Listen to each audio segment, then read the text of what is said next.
It started off just being a normal person that would go to the club, once a week on the weekend. It started off as that, nothing, I guess, hardcore per se. And then slowly, I got poached to actually be a promoter.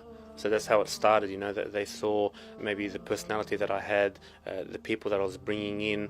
The management kind of poached me. They said, you might be a good fit, for someone to actually promote our club, and in turn we'll give you incentive. We'll give you money per head that you bring in. We'll give you free drinks, and that's kind of how it started. And so back then, you turned 18.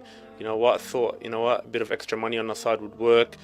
You wouldn't have to pay money for, alcohol that people would pay exorbitant amounts of money for.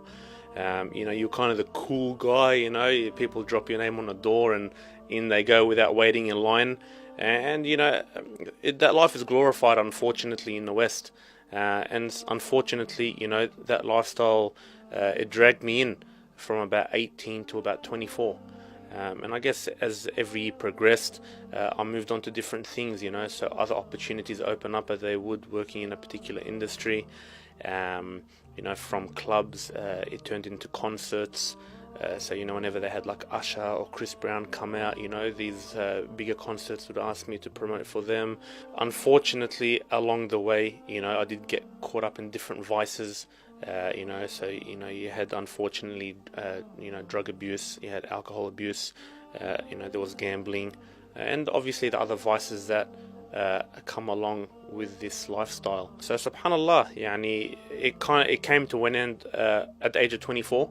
I had my 24th birthday party, booked out like a club in the city, had a table, typical Australian, you have a hotel room, you have a table, and unfortunately I didn't see the night through. I ended up having an overdose of alcohol and drugs, passed out. Night ended quite fast.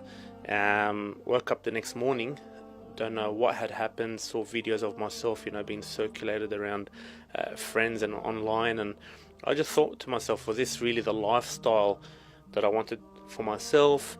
I was engaged in this, for about 6 years. Imagine for the next 6 years of my life, do I want to engage in the same thing? Am I going to get anywhere with my life? Am I going to be alive to see 30? So those questions kind of took place, and they took place quite fast in my mind. And I actually made a conscious decision that day. That was it. It's not happening again.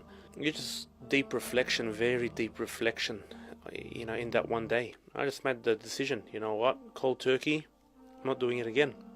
And alhamdulillah, from then, Allah subhanahu wa ta'ala positioned me with good brothers, good environment, and then opportunities opened up in the da'wah, and that's kind of where Allah subhanahu wa ta'ala may have used that skill set, calling people to haram per se, now calling them to khair, calling them to feed the poor and needy, to visit the sick in hospital, visit the elderly in the nursing homes, be involved in different institutions. Alhamdulillah, like I teach at one of the largest Quran colleges in Australia, involved in a Quran project.